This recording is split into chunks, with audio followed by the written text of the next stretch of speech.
If the island of Key West was a bar, it would be called the Ends of the Earth Bar, and rightly so.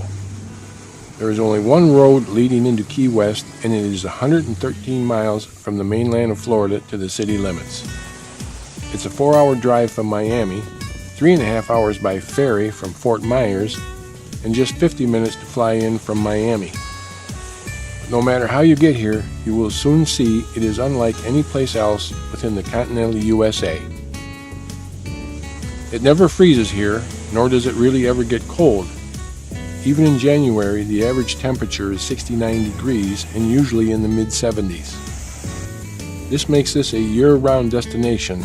However, the summer is the most active time period with lots to do.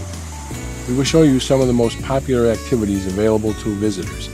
The most popular things to do all revolve around water. For divers, the Great Florida Reef is the only living coral barrier reef in the continental United States and extends from Key Largo to the Dry Tortugas, a length of 170 miles. There are several sunken ships to dive on as well. Fishing is a huge draw to Key West.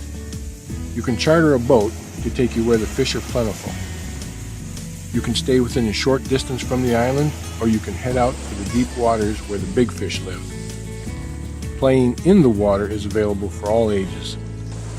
There are both private and public beaches scattered around the island. The largest beach open to the public is Smathers Beach. It is over half a mile in length and is on the south side of the island, right next to Roosevelt Boulevard. Higgs Beach is a little further down the road on Atlantic Boulevard. This beach surrounds the Key West Garden Club, one of the island's last remaining free tourist attractions.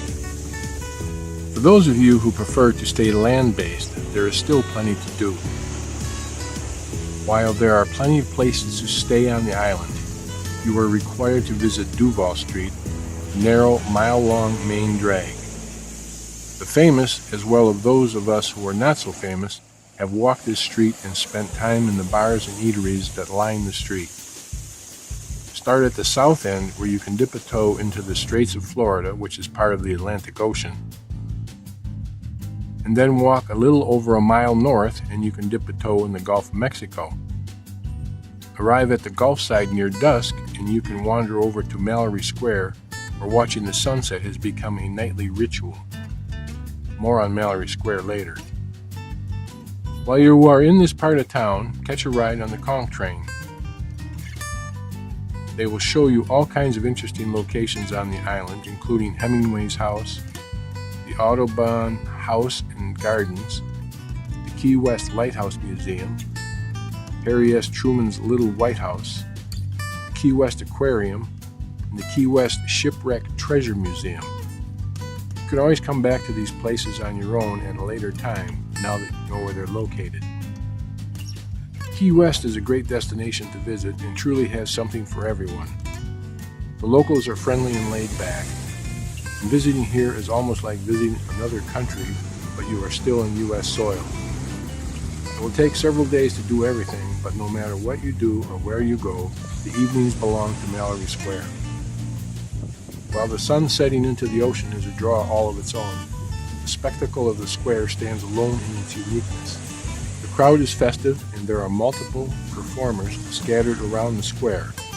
Whether it is balloon art, juggling acts, music, or sword swallowing, you can find this and much more here at Mallory Square.